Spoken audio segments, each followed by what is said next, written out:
انہوں نے اپنا یہ جو سوشل میڈیا اور یہ سارا انہوں نے فساد جو وہ ہائبر سسٹم جو ہے انہوں نے بنایا ہوا ہے، یہ کس نے بنا کے دیا ہے؟ یہ اس کا اپنا بنایا ہوا ہے، اس کی اپنی محنت ہے، یہ سارا کچھ انہوں نے بنا کے دیا ہے اسے۔ وہ سلیم باجوہ صاحب تھے اور جو آصف غفور صاحب تھے، انہوں نے سارا کچھ یہ کرا کے اس کے ہاتھ میں پکڑا دیا کہ اور اس نے جو ہے وہ ملک کو تباہ کرنے کے لیے جو ہے اس نے مورچہ قائم کر لیا۔ سر لیکن یہ تو ایک سیاسی اختلاف بھی ہے، آئی کین انڈرسٹینڈ ایک پولیٹیکل اختلاف ہے آپ کا، بٹ میں پھر یہ کہوں گا، اور آپ I am sure as a politician خود تو جانتے ہیں کہ عمران خان اور تحریک انصاف ایک ریالٹی بن چکی ہے، بے شک جس نے مرضی لانچ کیا ہو، جس کو بھی لانچ کیا ہو، لیکن کچھ حقیقتیں ہوتی ہیں جس کو تسلیم کیے بغیر آپ آگے نہیں چل سکتے۔ اب وہ ایک ریالٹی ہے، اگر آپ یہ کہیں کہ ایک ریالٹی کو، ایک مقبول ریالٹی کو ختم کرنا سیاست کا مقصد بن جائے گا تو اس کا تو جمہوریت کو ہی نقصان ہوگا۔ چلیں کاشف صاحب، نہیں کاشف صاحب، یہیں پہ وہ ریالٹی ہے، کیا ہم بھی کچھ ہیں یا نہیں ہے، یا ہمارا کوئی وجود نہیں ہے پاکستان میں؟ سر آپ کی حکومت ہے نا، آپ کا وجود بالکل ہے۔ نہیں ہم نہیں چلیں، اگر وہ آپ کی نظر میں ایک بہت بڑی ریالٹی ہے، کوئی چھوٹی موٹی ریالٹی ہم بھی ہیں یا نہیں ہیں؟ سر آپ بھی بہت بڑی ریالٹی ہیں، کون کہتا ہے کہ ریالٹی نہیں؟ آپ سب تو پھر اگر سب لوگ ریالٹی ہیں، سن لیں بڑی ریالٹی ہے وہ اس نے ہمیں ختم کرنے کے لیے اسٹیبلشمنٹ کو کہا کہ میرا ساتھ دیں، میں نے ان کا صفایا کرنا ہے۔ اس نے کہا تھا نا آگے ایک دوست ملک کے دورے سے واپس آ کے کہ میں نے 500 آدمی کو پھانسی لگانی ہے اگر میرے پاس اختیار ہو۔ وہ کون سے 500 آدمی؟ ہم ہی تھے۔ تو معاملہ یہ ہے کہ اس نے ہمیں ختم کرنے، صفحہ ہستی سے مٹانے کے لیے اسٹیبلشمنٹ کو کہا میرا ساتھ دو۔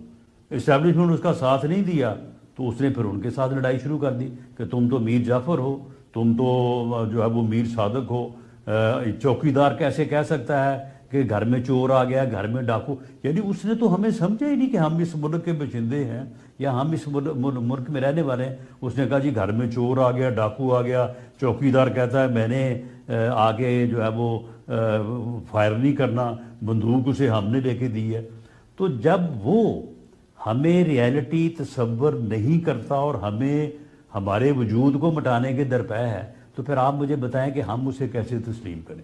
لیکن پھر آپ بھی اس کو مٹائیں گے؟ کرنے کو تیار ہیں، آپ بھی اس کو مٹائیں گے؟ ہم نے تو 2018 کے الیکشن کے بعد ہم نے اسے کہا تھا کہ جناب آپ جیسے بھی ہے ہمارے ساتھ جو بھی زیادتی ہوئی سو ہوئی، آپ بیٹھیں، ہم آپ کے ساتھ بیٹھنے کو تیار ہیں، آئیں ملک کے لیے کام کریں، آئیں چارٹر آف اکانومی کریں۔ اس نے کہا تمہاری ایسی تیسی، میں نے تو تمہیں چھوڑنا ہی نہیں ہے، میں نے تو تمہیں جیلوں میں ڈالنا ہے۔ تو یہ معاملہ اس طرف ہے۔ آئی ہوپ ساروں نے اپنے سبق سیکھ لیے رانا صاحب۔ مسئلہ یہ ہے کہ ہمارے ملک میں ہمارا مسئلہ یہ ہے کہ ہم غلطیاں دہرائی جاتے ہیں۔ I hope he has learned his lesson, انہوں نے اپنا سبق بھی سیکھا ہو۔ اور جیسے میں آج یہ بھی آپ اسٹوڈیو میں آنے سے پہلے بات کر رہا تھا گھومن صاحب سے، اگر اس نے کہ مذاکرات سیاستدانوں سے ہونے چاہیے۔ کاشف صاحب جی، کاشف صاحب اگر اس نے سبق سیکھ لیا ہے یا سمجھ لیا ہے، اللہ کرے کہ اس کی سمجھ میں یہ بات آ جائے، خدا کی قسم باقی جتنے لوگ ہیں میاں نواز شریف سے لے کے آپ جہاں تک بھی آپ آ جائیں، مولانا فضل الرحمان صاحب ہیں، آصف علی زرداری صاحب ہیں، اختر مینگل صاحب ہیں، باقی سارے ہیں، سب لوگ بیٹھنے کو تیار ہیں، سب لوگ بات کرنے کو تیار ہیں، سب لوگ جو ہے وہ ان حالات میں سر جوڑنے کو تیار ہیں، لیکن وہ نہیں ہے۔ یہ بتائیں سر، آپ نے یہ بھی کہا کہ شہباز شریف صاحب بہت مصروف ہیں، پارٹی نہیں چلا سکتے، اس لیے میاں نواز شریف صاحب آ رہے ہیں، لیکن میاں صاحب جب صدر وزیر اعظم رہے 3 مرتبہ، اس وقت تو ان کو پارٹی چلانے کے لیے کسی اور کی ضرورت نہیں پڑی۔